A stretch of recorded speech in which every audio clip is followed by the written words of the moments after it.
शिवाय अपने रूम में जाते ही सो गया। उसका दिमाग सोते हुए भी आगे जो करना है उसकी प्लानिंग किए जा रहा था। उसके ब्रेन में हजारों थॉट्स चल रहे थे, जैसे उसे अपनी कंपनी को कैसे और बड़ा बनाना है, उसे राधिका को कैसे अपनी माँ के रेस्टोरेंट बिजनेस में भेजना है, कैसे ईवा और यश को अपने बिजनेस की हर बारीकी समझाना है ताकि शिवाय आने वाले ROW के खास मिशंस को बिना किसी दिक्कत के कर सके। इधर मिसेस कामनी और मिस्टर कृष्णा जैसे ही घर पर आए, वो यश और ईवा के गृह प्रवेश के साथ एक एक कर बाकी सभी रस्में करवाने लगे। उन सभी रस्मों को करते करते सुबह से शाम हो चुकी थी।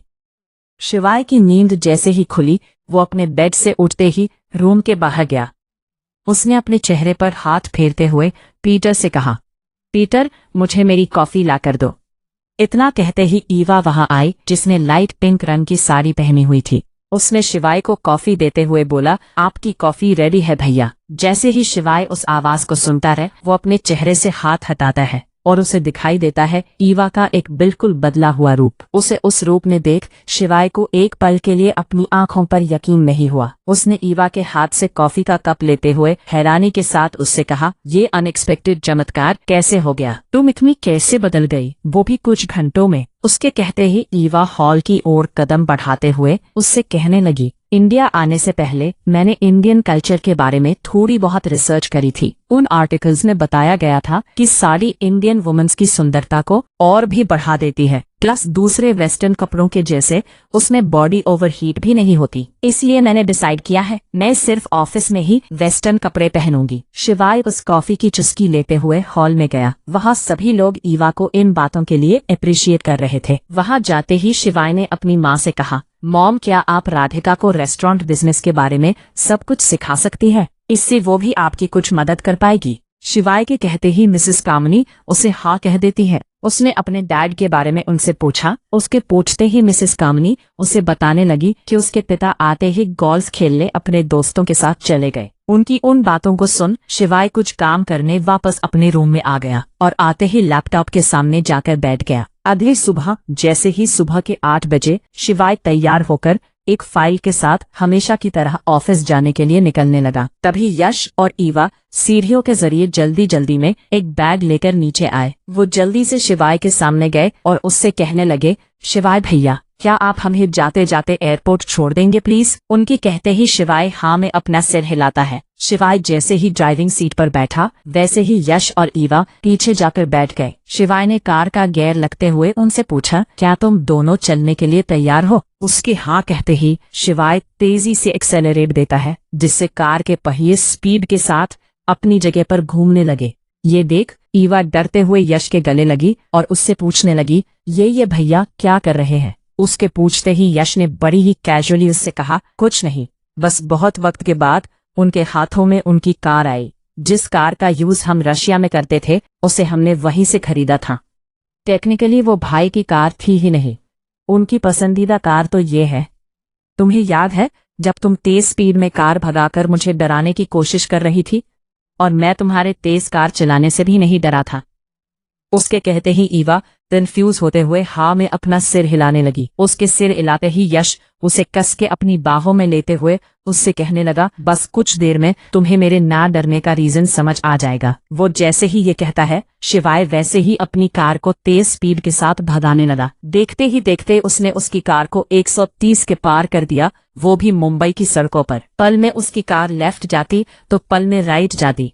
उसकी ड्राइविंग स्किल को देख ईवा को अफसोस हो रहा था कि क्यों वो शिवाय के साथ एयरपोर्ट आने के लिए निकली। जैसे ही शिवाय ट्रैफिक से बाहर निकला, उसे लंबी चौड़ी खाली सड़क दिखाई दी। उस सड़क को देखते ही उसके चेहरे पर इवन स्माइल आने लगी। उसने तुरंत गियर बदले और कार को स्पीड में भागते हुए कहने लगा, अब आएगा मजा। जैसे ही यश उस सड़क को खाली देखता है, वो ईवा को कस के अपने गले लगा लेता है। जैसे ही वो एयरपोर्ट पर पहुंचे, शिवाय ने अचानक से हैंड ब्रेक लगाए, जिससे उसकी कार 360 डिग्री ड्रिफ्ट कर सीधे जाकर पार्किंग में लग गई। उसने दरवाजा खोला और अपनी रिस्ट वॉच को देख उन दोनों से कहा, 18 मिनट का रास्ता हमने बस 5.5 मिनट में कंप्लीट कर लिया। शाबाश शिवाय, आज भी तेरी ड्राइविंग स्किल कम नहीं हुई। ईवा जैसे ही कार से बाहर निकली, उसका मन वॉमिट करने के लिए होने लगा।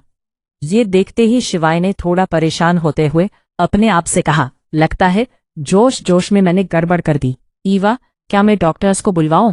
उसके कहते ही ईवा बोतल से थोड़ा पानी पीती है और शिवाय से ना में इशारा करते हुए कहने लगी, इसकी कोई जरूरत नहीं शिवाय भैया, बस आप मुझसे वादा कीजिए अगली बार ऐसी कार नहीं चलाएंगे। ये सुनते ही शिवाय अपना सिर झुकाते हुए कार में बैठा और वहां से जाने लगा। उसे जाते देख यश ने हल्के से मुस्कुराते हुए ईवा से कहा, वो कभी ऐसे वादे नहीं करते जिन्हें वो पूरा ही ना कर पाए। शिवाय जो कार चला रहा था वो सीधे उसी कार से राधिका को लेने राधिका के घर बढ़ने लगा। शिवाय जैसे ही राधिका को लेने उसके घर पहुंचा, उसे दिखाई दिए मिसेस सुमन की बेकरी में केक बेचते हुए मिस्टर कीरा उर्फ करण।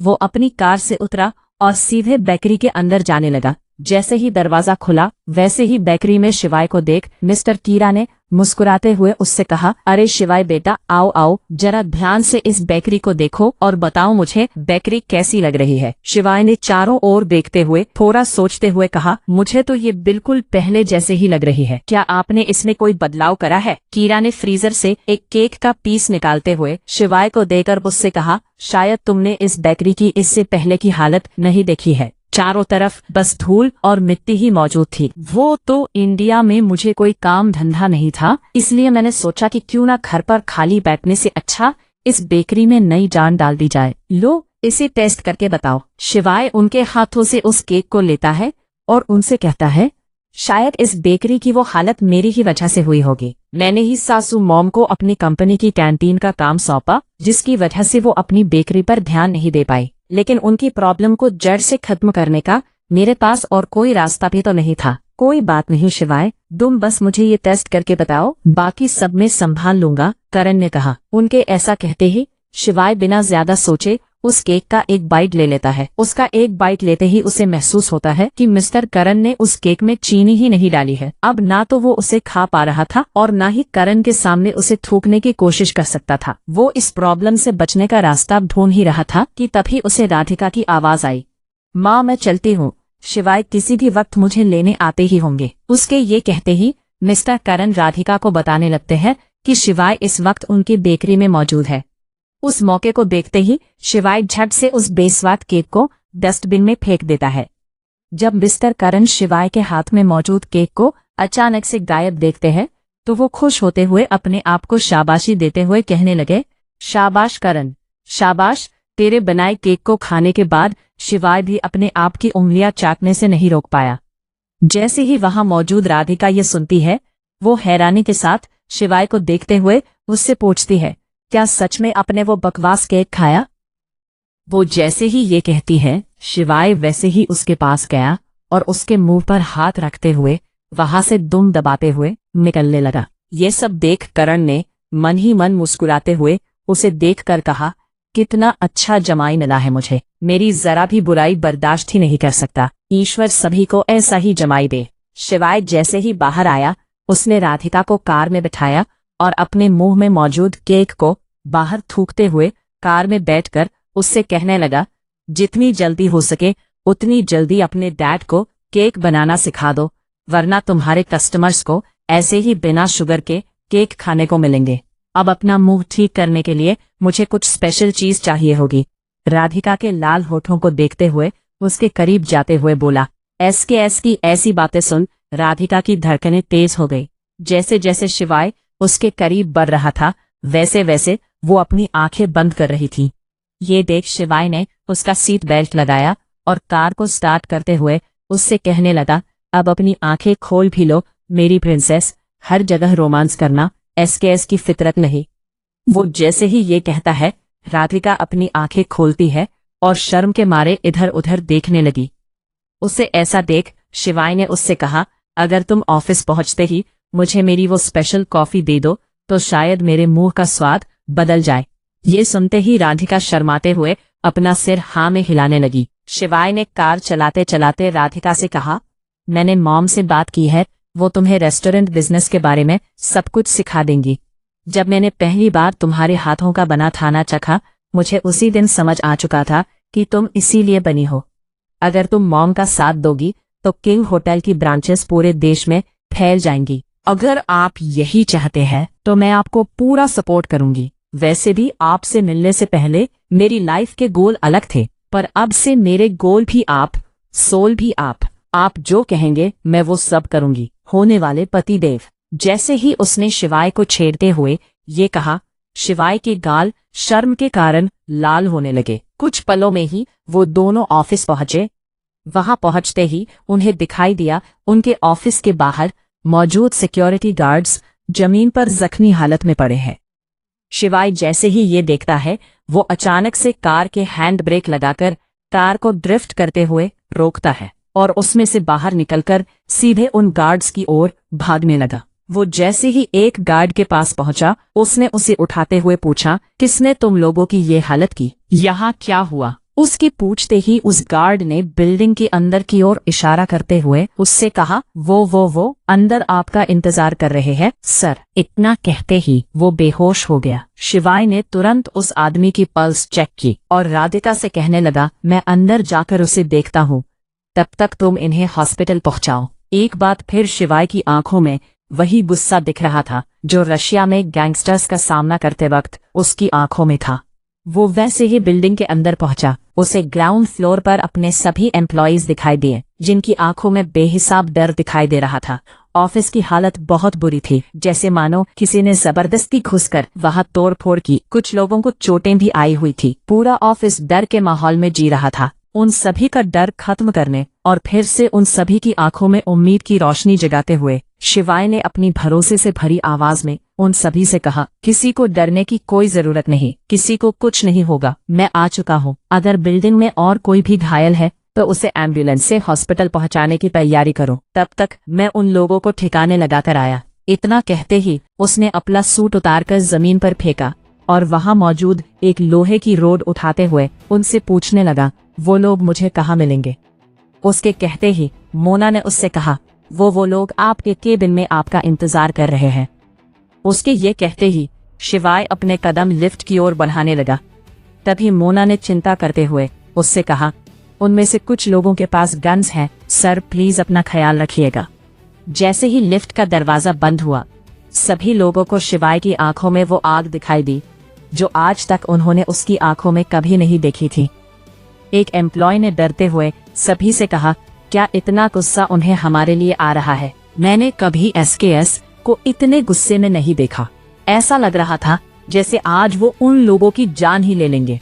एक दूसरे एम्प्लॉय ने कहा, मुझे भी ऐसा ही लगा। जिसने भी आज हमारे ऑफिस पर हमला किया है उसका बैड लक।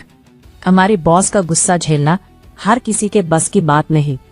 आज उन्हें पता चलेगा एक मॉन्स्टर कैसा दिखता है जब वो शिकार करने निकलता है। लिफ्ट से जाता हुए शिवाय बस यही सोचे जा रहा था कि उसके ऑफिस पर किसने हमला किया, कौन है जो उससे बदला लेने के लिए इतना आगे बढ़ गया। कहीं वो शक्ति तो नहीं या फिर कोई और। उसने सोचते हुए अपने मन में कहा, पता नहीं ये कौन सी नई प्रॉब्लम ने मेरी लाइफ में एंट्री ले ली।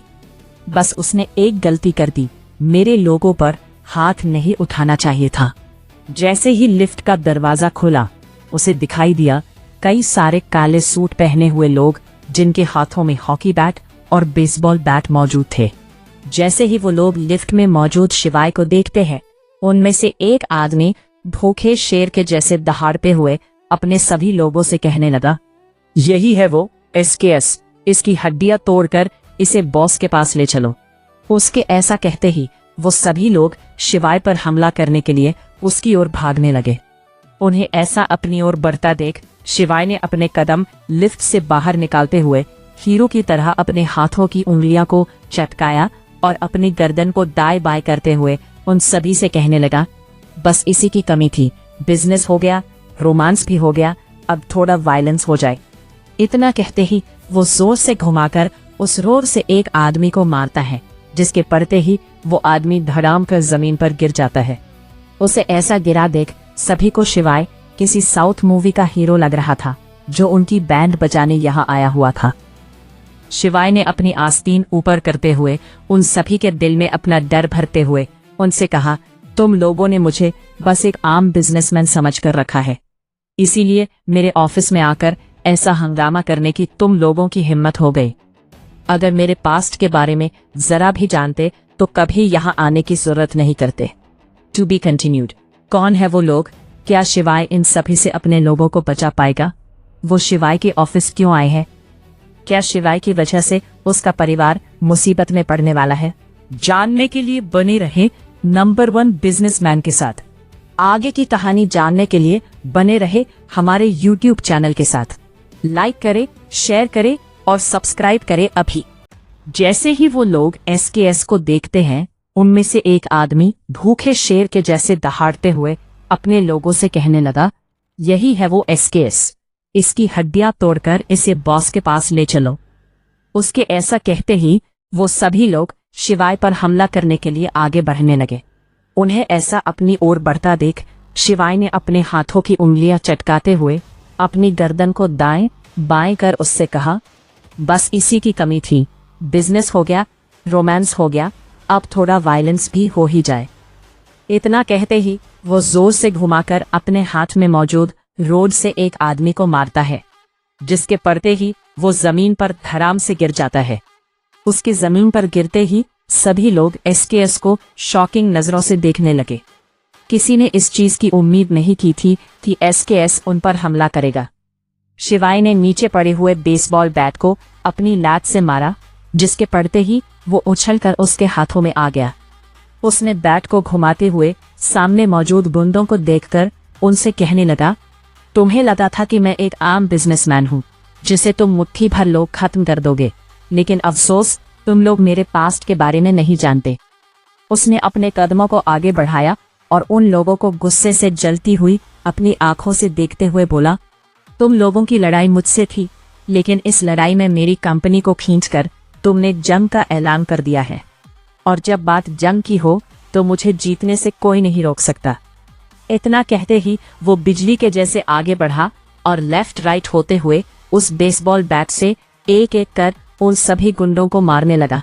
SKS की फाइटिंग स्किल को देख उन गुंडों को यकीन नहीं हो रहा था कि वो एक बिजनेसमैन है। पीछे मौजूद गुंडों में से एक ने डरे हुए कहा, ये इंसान है क्या? मैंने बड़े बड़े स्ट्रीट फाइटर्स के साथ फाइट की, लेकिन कोई भी अकेले इतने लोगों का सामना नहीं कर पाया। ये तो उन सभी का बाप है, इतने सारे लोगों को ऐसे संभाल रहा है जैसे रोज नाश्ते के साथ इतने लोगों को पीटना इसके लिए इसकी हॉबी है। शिवाय ने कुछ मिनटों में ही वहां मौजूद सभी गुंडों को धराशाही कर दिया था। वो उस हॉकी बैट को अपने कंधे पर रखता है और स्टाइल से उन गुंडों के लीडर की ओर बढ़कर उससे कहने लगा, इन सभी को तो मैंने अपनी ताकत दिखा दी, अब तुम्हारी बारी गैंग लीडर। बेसबॉल बैट को उसकी ओर पॉइंट करते हुए बोला। इतना कहते हुए वो उस बैट को लीडर के पेट में मारता है, जिसके पड़ते ही लीडर की हालत पतली हो जाती है और वो दर्द में अपने पेट पर हाथ रखते हुए घुटनों के बल जमीन पर बैठ जाता है। SKS उससे कुछ कह पाता उससे पहले घुटनों पर बैठे आदमी के पीछे से एक इंसान आया और ताली बजाते हुए SKS कहने लगा, हमें उम्मीद तो थी कि तुम इन लोगों को हरा दोगे, लेकिन इतनी आसानी से ये नहीं सोचा था। SKS की नजर जैसे ही उस आदमी पर पड़ी, उसे दिखाई दिया एक क्लीन शेव ग्रे सूट पहना हुआ इंसान, जिसकी कदकाठी एक बॉडी बिल्डर जैसी थी।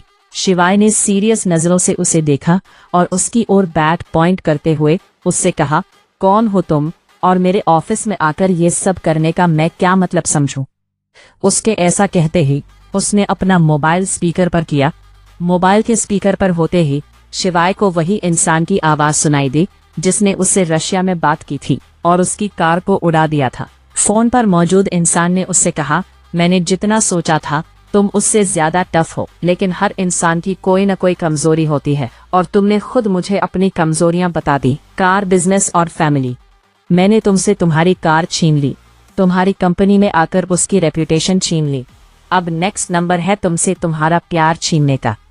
वो जैसे ही ये सब SKS से कहता है, SKS की आंखें बड़ी हो जाती है। तुरंत सब कुछ छोड़ लिफ्ट से नीचे की ओर भागने लगा। जैसे ही वो वहां से गया, फोन पकड़े हुए आदमी ने अपने बॉस से कहा, वो नीचे की ओर जा रहा है बॉस। अच्छी बात है, उसे भी पता लगना चाहिए कि एक माफिया क्या कुछ कर सकता है। बॉस को इतने सालों से जिस कुर्सी का सपना मैंने देखा था, उसे क्या लगा कि वो ऐसे एक पल में ही मुझसे मेरा वो सपना छीन लेगा। नहीं, अगर उसने मेरे सपने को तोड़ने की कोशिश की तो मैं उसे तबाह कर दूंगा। कोई बॉस को से उसका हक नहीं छीन सकता। जैसे ही लिफ्ट नीचे पहुंची, शिवाय तुरंत इधर उधर राधिका को ढूंढने लगा। तभी एक लड़की उसके पास भागते हुए आई और उसने उसे बताते हुए कहा, सर, अभी अभी कुछ लोग मिस राधिका को अपने साथ जबरदस्ती एक काली गाड़ी में बिठाकर ले गए। हमने उन्हें रोकने की कोशिश की, लेकिन उनके पास गन थी। एसकेएस जैसे ही ये सुनता है, वो वैसे ही जल्दबाजी में वहां से निकलने लगा। उसे नहीं पता था कि वो लोग किस ओर गए थे। वो नहीं जानता था कि वो कितने लोग थे। उसे ये भी नहीं पता था कि उनके पास किस तरह के हथियार थे। अगर उस पल उसे कुछ पता था तो बस एक चीज, राधिका को बचाना। उसने तुरंत अपनी कार को स्टार्ट की और फुल स्पीड के साथ उसे भगाने लगा।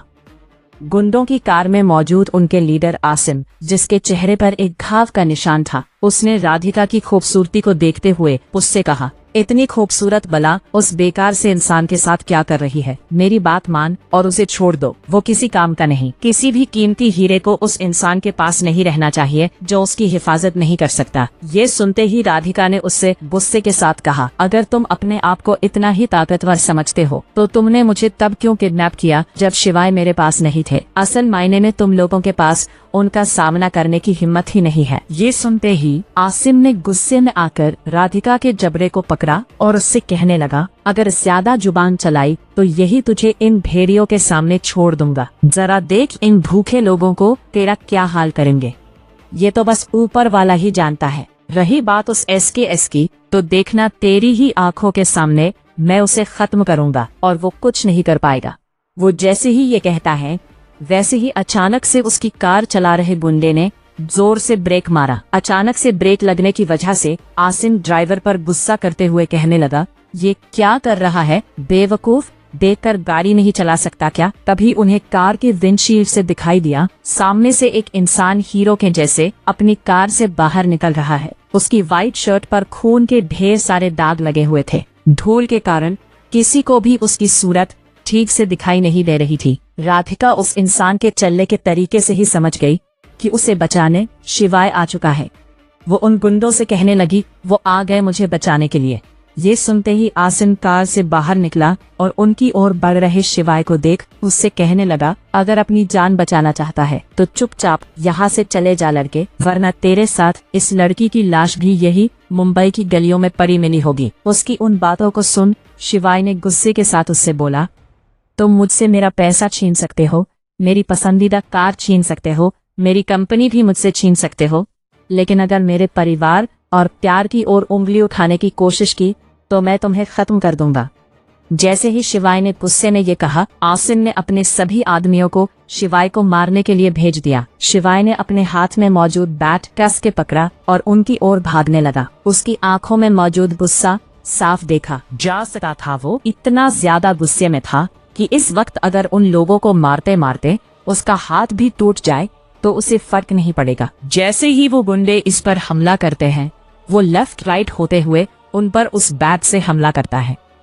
करीब 4 लोगों को फोड़ने के बाद उसके हाथों में मौजूद बैट भी टूट जाता है। उसने टूटा हुआ बैट जमीन पर फेंका और तुरंत उन लोगों पर अपने पंचेस की बौछार शुरू कर दी। किसी को उसने जबड़े पर मारा तो किसी को पेट पर, किसी को कोहनी से मारा तो किसी को घुटने से। देखते ही देखते आसिम के सारे आदमी ढेर हो गए। शिवाय की शर्ट पर खून के दाग पहले से भी ज्यादा बढ़ चुके थे। राधिका तुरंत कार का दरवाजा खोल दूसरी ओर से निकल गई। वो जैसे ही एसकेएस के पास जाने के लिए भागी उसे रोकने के लिए, वैसे ही आसिम अपने कदम बढ़ाने लगा। तभी उसकी नजर एसकेएस की गुस्से से भरी आंखों पर पड़ी। उसकी उन आंखों को देखते ही आसिम के सिर पर पसीना छाने लगा। उसने परेशान होते हुए अपने मन में कहा, अगर मैं इसके हाथ लगा तो ये मुझे भी इन लोगों के साथ यही खत्म कर देगा। इतना गुस्सा मैंने आज तक किसी की आंखों में नहीं देखा। उसकी आंखें गवाही दे रही है कि इस लड़की के लिए वो किसी भी हद को तोड़ देगा। अच्छा हुआ मैंने उसके साथ ज्यादा कुछ नहीं किया। अपना सलाइवा टटकते हुए डर के साथ सोचा। राधिका जैसे ही एसकेएस के पास आई, वो कस के उसके गले लग गई। उसने अपनी नम आवाज में उससे कहा, मुझे आप पर पूरा भरोसा था कि आप मुझे बचा लेंगे। शिवाय ने उसके गाल पर मौजूद हल्की उंगलियों के निशान देखे और उससे शांत आवाज में कहने लगा, मुझे बस 1 मिनट दो, मुझे उसे कुछ समझाना है। तब तक तुम कार में जाकर मेरा इंतजार करो। उसके ऐसा कहते ही राधिका सीधे कार में जाकर बैठ गई। एसकेएस ने अपने कदम धीरे धीरे कर आसिम की ओर बढ़ाए। उसने डर भर देने वाले अंदाज में उससे सीरियस होकर कहा, तुम्हें सब कुछ करना था, लेकिन उस लड़की को छूना नहीं चाहिए था। हमारी आपस की लड़ाई में उसे लाकर तुमने बहुत बड़ी गलती कर दी है। वो लड़की मुझे मेरी जान से भी ज्यादा प्यारी है। उसके बिना मैं जिंदगी जीने के बारे में सोच भी नहीं सकता, और तुमने उसे ही हर्ट करने की कोशिश की। इसके लिए मैं तुम्हें माफ नहीं करने वाला। जी चाहता है कि तुम सभी की जान यही ले लूं, लेकिन मैं कोई गैंगस्टर नहीं हूं। आसिम की गर्दन पकड़ते हुए उससे कहा, मुझे अपने बॉस के बारे में बता। कौन है वो? इसने तुझे यहाँ भेजा? शिवाय जैसे ही आसिम से ये सब पूछता है, आसिम दर्द के साथ उससे कहने लगा, मुझे नहीं पता, मुझे बस एक आदमी का कॉल आया था। उसने मुझे इस लड़की की फोटो के साथ कुछ पैसे भेजे थे और उसे किडनैप करने के लिए कहा था। उसने मुझसे ये भी कहा था कि मैं तुम्हें बता दूं, वो अपनी माफिया की गद्दी तुमसे किसी भी हाल में वापस लेकर रहेगा, फिर चाहे उसे कितनी ही लाशें क्यों न बिछानी पड़े। उसकी उन बातों को सुन शिवाय ने कार में बैठी राधिका को देखते हुए आसिम से कहा, उस लड़की के लिए आज मैं शिवाय से एसकेएस बना। उसी की वजह से मैंने रशियन माफिया से लड़ाई ले ली, उसी के लिए अपने सीने पर गोली खाई और उसी के लिए माफिया की गद्दी को ठुकरा दिया। अगर ये सारी लड़ाई गद्दी की ही है तो ठीक है, फिर अब एक नई जंग का आगाज होगा। अपने लोगों की जान बचाने के लिए मैं रशियन माफिया का किंग बनूंगा। कह देना अपने बॉस से मुझे मार कर गद्दी ले जाए, लेकिन अगर मेरे परिवार की ओर उम्मीद ही उठाई तो उसके लिए अच्छा नहीं होगा। अपने परिवार के लिए मैं ऊपर वाले भगवान से भी लड़ सकता हूँ। ये तो धरती पर रहने वाला एक मामूली सा इंसान है। इतना कहते ही आसिम का वो हाथ तोड़ देता है जिससे उसने राधिका के गालों को छुआ था। वो स्वैग के साथ पीछे मुड़ा और किसी को कॉल करते हुए कहने लगा, जल्द से जल्द सभी को लेकर इंडिया आ जाओ। आज और अभी से मैं माफिया की कुर्सी पर बैठ रहा हूँ। कोई है जिसने मेरे परिवार पर हाथ डालने की हिम्मत की है, अगर अब उसे उसकी औकात में ही दिखाई तो एसकेएस का ईगो उसे चैन से नहीं बैठने देगा। जैसे ही उसका वो कॉल एंड हुआ, उसने वैसे ही गाड़ी का दरवाजा खोला। दरवाजा जैसे ही खुला, अचानक से उसके हाव भाव सब कुछ बदल गए। उसके चेहरे पर रत्ती भर भी गुस्सा नहीं दिख रहा था। ना ही कोई उसे देखकर अंदाजा लगा सकता था कि अब वो क्या बवाल मचाने वाला है। उसने राधिका के गाल पर मौजूद हल्की उंगलियों के निशान को देखते हुए उसकी चिंता कर उससे थोड़ी उदासी के साथ कहा, मुझे माफ करना, मैं तुम्हें प्रोटेक्ट नहीं कर पाया। मेरी वजह से उस कमीने ने तुम्हें हर्ट किया। उसे ऐसा सिर झुकाकर उदासी में देख राधिका ने प्यार से अपने हाथों से उसके चेहरे को अपनी ओर उठाया और उससे हल्के से मुस्कुराते हुए कहने लगी, आपको उदास होने की कोई जरूरत नहीं शिवाय, आप मुझे बचाने के लिए आए, मेरे लिए बस ये बात मायने रखती है। और अब तो मुझे पूरा यकीन हो गया कि आप मेरे लिए किसी का भी सामना कर सकते हैं, फिर वो कोई इंसान हो या भगवान। एक लड़की को इससे ज्यादा भला क्या चाहिए। राधिका की उन बातों को सुन शिवाय थोड़ा अच्छा महसूस करने लगा। उसने एक गहरी सांस ली और उसे बाहर छोड़ते हुए कार स्टार्ट कर राधिका से कहने लगा, तुम्हें दर्द तो नहीं हो रहा है ना? क्या मैं तुम्हें डॉक्टर के पास ले चलूं? मैं बिल्कुल ठीक हूँ शिवाय, अभी हमें कंपनी वापस जाकर कंपनी के लोगों को संभालना चाहिए और पुलिस को भी इस बारे में इन्फॉर्म करना चाहिए। जैसे ही राधिका ये कहती है, वैसे ही शिवाय अपने मन में कहने लगा, अगर वो लोग सिर्फ कंपनी और मुझ तक ही इस लड़ाई को रखते तो शायद मैं पुलिस की मदद ले लेता, लेकिन मेरे परिवार को बीच में लाकर उन्होंने बात को हद से आगे निकाल दी है। अब ये लड़ाई पुलिस के हाथों से बाहर निकल चुकी है। बेशक ये लड़ाई शुरू उन लोगों ने की, लेकिन इसे खत्म मैं करूंगा, वो भी जल्द से जल्द। उस पल उसकी आंखों में बदले की आग दिख रही थी। कंपनी पहुंचे, उन्हें दिखाई दिया कंपनी के लोग उस हादसे को देख बुरी तरह से डरे हुए थे। सभी की हालत बेकार थी। मिस मोना शिवाय के पास आई और उसे कंपनी के शेयर प्राइस दिखाते हुए उससे कहने लगी, इस एक हमले ने हमारी कंपनी की पूरी बुनियाद को हिला दिया है। सर, हमारे शेयर प्राइस तेजी से नीचे जा रहे हैं। अगर ऐसा ही चलता रहा तो हम बहुत बड़ी मुसीबत में पड़ जाएंगे। एसकेएस ने जमीन पर पड़े एक नाइफ को देख मोना से कहा, आज उन्हें जो करना था वो उन लोगों ने कर दिया, लेकिन कल मेरी बारी है।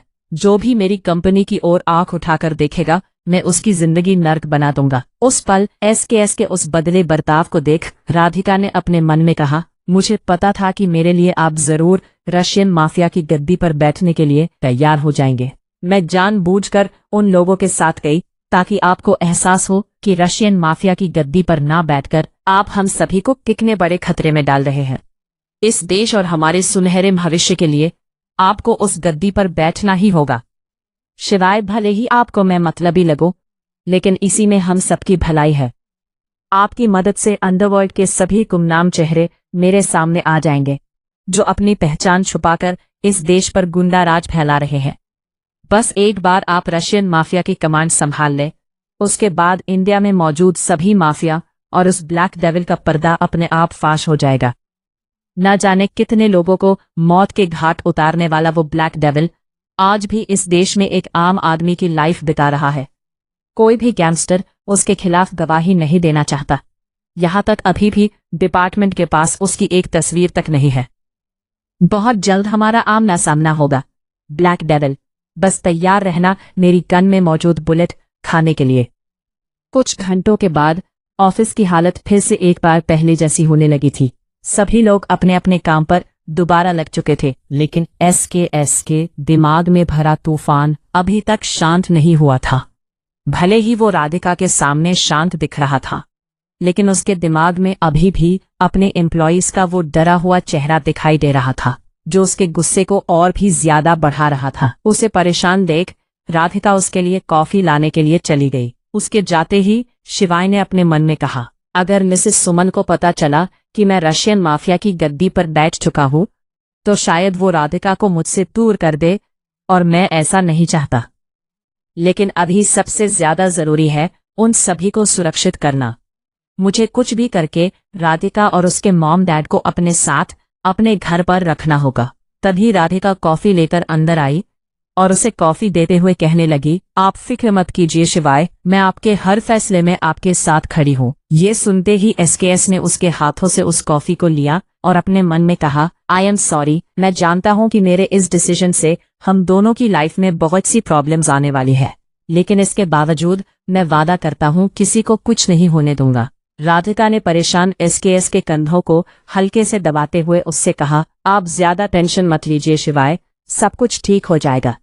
मैंने याश और ईवा को इस बारे में बता दिया है, वो भी तुरंत रिटर्न फ्लाइट पकड़कर वापस यहाँ आ जाएंगे।